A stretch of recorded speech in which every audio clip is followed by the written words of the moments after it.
우리 친구들 안녕하세요. 우리 친구들 잘 지내고 있으신가요? 벌써 이제 6월 달이 되었습니다. 벌써 시작한 거 음악이 너무 빨리 꺼졌네요.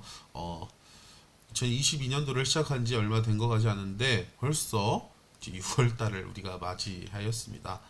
우리 친구들 이제 6월 달, 7월 달 되면은 더워질 텐데 우리가 지치지 않고 이번 연도 끝까지 우리가 갈 수 있는 그 힘들을 우리 친구들을 잘 준비해 주시고 우리 친구들도 공부할 때도 지치지 않고 잘 할 수 있는 그러한 마음의 여유 또 기도하면서 또 그런 일들을 좀 준비했으면 좋겠어요.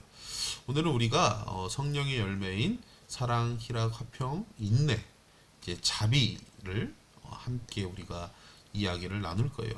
우리가 자비에 대해서 이야기를 나누기 전에 함께 성령의 열매인 자비에 대해서 이야기를 나누기 전에 우리 누가복음 10장 33절에서 34절 말씀 함께 읽어보도록 하겠습니다. 33절입니다. 어떤 사마리아 사람은 여행하는 중 거기 이르러 그를 보고 불쌍히 여겨 가까이 가서 기름과 포도주를 그 상처에 붓고 싸매고 자기 짐승에 태워 주막으로 데리고 가서 돌보아 주니라. 아멘. 오늘 우리가 함께 찬양은 주의 자비가 내려와라는 찬양을 함께 우리가 들을 건데 우리가 이런 수련회 같은 데 가면 항상 율동하면서 추는 춤 있죠. 이제 브라운 워십이라는 팀에서 아주 멋지게 편곡을 해서 정말 멋있는 찬양 우리가 함께 4분 정도 되는데 함께 우리 찬양 함께 들으면서 또 오늘 자비에 대해서 어떠한 이야기를 나눌지 한번 우리 생각해보는 시간이 되었으면 좋겠습니다.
워십이라는 팀인데 너무 너무 잘하지 않나요, 우리 친구들? 브라운 워십 우리 유튜브에도 치면은 아주 잘 나와 있으니까 우리 친구들 한 번씩 우리 이 팀의 찬양들도 한번 들어가서 한 번씩 들어보면은 너무나도 좋을 것 같아요. 우리가 주의 자비가 내려와라는 찬양과 오늘 성령의 9가지 열매인 이 자비, 또 선한 사마리아인의 이야기, 우리가 함께 이 세 가지의 이야기를 좀 가지고 우리가 함께 어떠한 성령의 열매를 맺어야 되는가 한번 고민해 보았으면 좋겠어요. 우리가 자비라는 것은 이 사전적 의미를 찾아보니까 긍휼히 여기는 마음을 갖는 것, 긍휼히 여김을 갖는다, 긍휼함을 여긴다, 그 가난한 그 마음을 갖는다라는 뜻이 이 자비라는 거예요. 우리 친구들, 여기에서 우리가 조금 생각하고 이 성령의 열매를 잘 이해하는 게 무엇이냐면은 사랑, 교회보다 더 많이 사랑하는 것들 있을 거예요. 또 교회에 있는 멤버들보다 사랑을 더 많이 하는 사람들이 세상에도 있을 거예요. 기쁨을, 교회 안에서 기쁨을 얻는 것보다 세상 밖에서 있는 기쁨이 더 있을 거예요. 화평, 인내, 교회에서 다니는 사람들보다 더 많이 잘 참는 사람들 세상에도 있을 거예요. 그런데 이 성령의 열매에서 가장 중요한 게 무엇이냐면은 이 성령의 열매를 통해서 더욱더 하나님께 가까이 갈 수 있느냐, 하나님과 동행하는, 하나님과 함께 발 맞춰 사는 그 삶을 살 수 있느냐, 첫 번째. 두 번째는 사랑만 하고 오래 못 참는 사람이 있어요. 오래는 참는데 사랑하는 마음이 없는 사람이 있어요. 자비하는, 저 사람 정말 가난하고 정말 안쓰럽다 하는 그런 가난한 마음이 있는데 사랑이 없는 사람은 있어요. 그런 사람 없어요? 저 강아지 너무 예쁘다. 전사님 그러거든요. 저 강아지 너무 예쁘다 하는데 강아지 알레르기도 있고 강아지에 한번 물린 적이 있어요, 옛날에. 그래가지고 이렇게 전사님 이렇게 생겼는데 정말 이만한 강아지가 와도 무서운 그 마음이 있어요. 강아지가 귀엽고 사랑스럽지만 그 강아지들을 사랑하지는 못해요. 또 이 강아지가 나를 물을까? 또 강아지랑 같이 있으면은 그 알레르기 때문에 전사님 하루 종일 콧물 때문에 고생을 해요. 그래서 그런 마음들, 그런 좀 말도 안 되는 상황들이 없는 게 아니에요. 그런데 이 성령의 9가지 열매, 나는 그래, 성령의 9가지 열매 중에서 첫 번째로 나왔으니까 사랑은 하는데 자비, 너 불쌍하게 여기고 그런 마음, 그런 것들은 나는 자비의 마음들은 갖지 않을래 라고 하는 그런 사람은 잘못된 성령의 열매를 가진 사람이다 라는 거예요. 성령의 이 9가지 열매가 골고루 잘 성장하여서 서로 유기적으로 사랑도 하고 그 사랑하는 마음으로 인하여서 정말 자비함을 이 사람한테, 그리고 그 사람을 위해서 오래 참아주고 할 수 있는 이 마음들을 이 성령의 열매를 맺으면서 우리가 해야 될 가장 중요한 일이다 라는 거예요. 나는 그래, 나는 수학은 포기하고 외국어로 나는 올인하겠어 하는 그런 수능 전략적인 그러한 전략으로 이 성령의 열매를 바라보면은 안 된다라는 거예요. 그리고 마지막 이 세 번째, 이 성령의 열매를 오해하는 게 있어요. 밑에 있는데 이 교회와 이 성령의 열매, 교회 생활하는 것, 성령의 열매 맺는 것, 너 착하게 넌 착하게 살아야 되니까 교회 가야 돼 라고 하는 것은 잘못된 거예요. 교회 다니니까 하나님 만나서 하나님과 함께 동행하다 보니까 세상 사람들이 봤을 때 정말 착한 사람, 멋있는 사람이 될 수 있어요. 그런데 멋있는 사람 되기 위해서 교회 다니는 것이 아니라는 거예요. 성령에 사랑하기 위해서 성령의 열매를 맺는 것이 아니에요. 성령의 열매를 맺다 보니까 우리가 두 번째로 얘기한 것처럼 성령의 열매를 맺다 보니까 사랑하는 마음이 생기고 하나님을 향한 믿음이 생기고 그 믿음을 통해서 우리가 착한 행실로 우리의 마음들이 우리의 모습들이 표현되는 거예요. 우리 친구들 이게 바로 우리가 이 성령의 열매를 맺어야 되는 이유라는 거예요. 특히 우리 청소년 시기에 우리가 이 성령의 열매를 맺어야 되는 이유가 여기 있다는 거예요. 자비의 이야기가 잘 나타난 이야기가 바로 우리가 이야기 오늘 말씀 읽은 누가복음 10장 33절 앞뒤로 내용들이 더 있지만 너무 기니까 우리가 33장 33절 34절 이야기만 나눴는데 이 사마리아인의 비유의 이야기, 이 이야기가 진짜 있었는지 없었는지는 모르겠지만 예수님께서 비유를 통해서 그러니까 이거는 이거다라는 이런 비유의 말씀으로 아마 없었던 이야기 같아요. 그렇지만 비유라고 했기 때문에 그런데 꼭 없을 이야기는 아니고 비유를 통해서 예수님께서 듣는 사람들이 더 이해하기 쉽게 비유를 통해서 이야기하신 이야기가 이 사마리아인 이야기예요. 뭐 착한 선한 사마리아의 비유라고 뭐 이렇게 나와도 있고 하지만 사실은 이 사마리아인이 아닐 수도 있고 굳이 착하지 않아도 돼요. 그런데 어떠한 자비한 긍휼의 마음, 하나님을 사랑하는 그 마음을 가지고 있었나라는 것이 이 선한 사마리아인에게 보여질 또 이 비유를 통하여서 예수님께서 하시고자 하신 말씀이 이 오늘 본문에서 우리가 찾아볼 수 있어요. 너무나도 어려운 이야기인데 우리가 천천히 좀 이야기를 나누면서 6월 한 달 동안 좀 이 자비에 대해서 이야기를 나눠볼게요. 이 사마리아 사람이라는 존재는 당시 이 예수님 시대에 당시 그 예루살렘 또 예수님이 있으셨던 그 지역 이 지역에서는 이 사마리아인이라는 존재가 어떠한 존재였나라고 굳이 비유로 전사님 다시 한번 이야기를 해보자면은 정말 무시받던 사람, 그러한 사람들 중에 한 사람이었어요.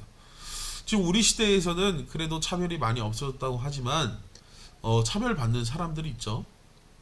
그 사람들보다 더 많은 차별과 여기는 대놓고 차별하고 너는 사마리아인이기 때문에 여기에 출입할 수 없어 라고 할 정도로 그 정도로 이 사마리아인들을 이방인 취급하고 정말 천한 사람 취급을 했어요.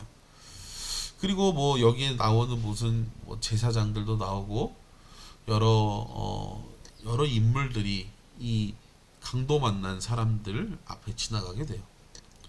근데 우리 친구들 오늘 이 뭐 전사님이 굳이 이 이야기들 다 안 해줘도 이 강도 만난 사람들의 이야기들 우리 친구들이 잘 알고 있을 거예요. 율법 교사가 첫 번째에 지나갔는데 이 강도 만난 사람이 그게 피 흘리고 모든 것이 다 뺏겨 있으니까 어떻게 했어요? 맞아요, 지나갔어요. 그 다음에 제사장이 왔어요. 제사장들도 똑같이 그 모습들을 보고 모른 척하고 지나갔어요. 우리 친구들 강도 만난 이 사람은 누가 도와주지 않으면은 어떻게 됐을까요? 맞아요, 죽을 수밖에 없던 존재였어요. 그런데 그 강도 만난 사람이 모든 것을 다 포기하고 있었을 때 누구를 만났냐면은 자기가 그토록 무시하고 천박하다고 이야기했던 사마리아인이 지나갔어요. 우리 친구들 만약에 이 성경의 입장 말고 만약에 내가 사마리아인이라고 생각해봐요. 나를 무시하고 나를 깔보고 나에게 욕하던 그 사람이 강도 만나서 저기에 쓰러져 있다. 근데 앞에 있던 그 사람들은 자기들과 친하게 지내고 자기들과 항상 이야기하고 그렇게 지내던 그 사람들이 싹 지나가고 내가 굳이 나를 미워하고 핍박하고 욕하는 내가 지나가는데 그 사람을 도와줘야 될까요? 안 도와줘야 될까요? 맞아요. 상식적이 아니라 인간적인 마음으로는 굳이 내가 나까지 도와줄 필요가 없는 거예요. 그런데 놀랍게도 이 여인에게는 긍휼히 여기는 마음, 하나님의 그 마음이 이 사마리아인에게 있었던 거예요. 그래서 오늘 우리 본문 이 누가복음 10장 33절, 34절 말씀을 보면은 이 사마리아인이 그를 보고 불쌍히 여겨서 정말 기름도 포도주도 싸고 이 주막에 데리고 가서 이 치료비를 다 내주는 거였어요. 예수님께서 37절에 이런 이야기를 하십니다. 이르되 자비 베푼 자인이 36절에 네 생각에는 이 세 사람 중에서 누가 강도를 만난 자의 이웃이 되겠느냐 라고 이야기했어요. 이 말을 자세히 바꿔보면은 네 생각에는 이 세 사람 중에서 둘이 율법교사, 제사장 아주 사회적으로 지위가 높은 그 사람들은 그냥 지나갔는데 네가 욕하던 그 사람이 이웃이 될 수 있겠느냐라고 물어보십니다. 우리 친구들, 자비한 마음, 긍휼한 마음은 내가 어떠한 핍박을 받든 내가 어떠한 욕을 받든 그 긍휼한 마음, 그 가난한 마음을 가지고 도와주는 것이. 근데 우리가 전사님 앞에서도 말했듯이 그냥 그 긍휼한 마음만 가지고 그렇게 도와주면 안 돼요. 세상 사람들이 우리보다 더 많은 사랑도 할 수 있고 긍휼한 마음도 가지고 자비한 마음을 가지고 살 수도 있다라는 거예요. 아니요, 살아요. 그렇게 살아요, 사람들이. 근데 우리가 그들과 다른 것은 우리는 그 하나님의 마음을 가지고 긍휼함을 가지고 그들을 도와줄 수 있다라는 거예요. 전사님 진짜 어려워요. 하나도 못 알아듣겠어요. 맞아요. 정말 어려운 내용이에요. 이게 할 수 있을 것 같은데 못할 것도 같은데 해야 되네. 정말 어려운 게 사실 이러한 내용들이에요. 우리가 이 6월 한 달 동안 계속해서 이 자비에 대해서 이야기하면서 계속해서 이러한 이야기들을 나눠볼 거예요. 이거 너무 어려운데. 맞아요. 어려워요. 그렇지만 우리가 점점 이 어려운 내용들을 점점 극복하면서 하나님 앞에 나아갈 때에 우리의 믿음이 더욱더 커지고 우리가 더욱더 하나님과 동행하는 삶들을 살 수 있을 거예요. 우리 친구들 그러한 삶들을 기대하며 나아가는 귀한 하루가 되었으면 좋겠어요. 전사님 마무리 기도하고 마치도록 하겠습니다. 사랑하는 하나님, 우리 청소년부를 사랑하여 주셔서 함께 찬양을 나누며 또 이야기를 나누며 함께 하나님의 말씀을 나눌 수 있게 인도하신 하나님, 너무나도 감사를 드립니다. 하나님, 너무나도 어려운 내용 같고 정말 머리로는 우리가 실천할 수 있을 것 같은데 정말 마음으로 또 행동으로 실천하기 어려운 그 일들을 우리가 이제 배우며 이야기를 나누며 다시 한번 생각해 봅니다. 아니, 우리가 지금은 많이 부족하지만 믿음이 너무나도 작지만 더욱더 하나님을 바라보며 하나님께 나아갈 수 있는 귀한 우리 친구들이 될 수 있게 인도하여 주시옵시고 더욱더 하나님을 사랑할 수 있는, 더욱더 하나님만을 만날 수 있고 더욱더 하나님을 사랑하는 마음이 커져갈 수 있는 우리 청소년부 친구들이 다 될 수 있게 성령님 언제나 역사하여 주시옵소서. 오늘 주님께 모든 걸 맡겨오며 사랑이 많으신 예수님의 이름으로 기도합니다. 아멘. 우리 친구들 너무나도 어려운 내용이지만 다음 주에도 한번 천천히 생각해 보면서 오늘 이거를 정답을 잡아야겠다라고 그렇게 생각하지 마시고 6월 한 달 동안 쭉 이 내용들을 통하여서 자비한 마음이 무엇인가 한번 생각해 보았으면 좋겠습니다. 우리 친구들 다음 주에도 만나요. 안녕.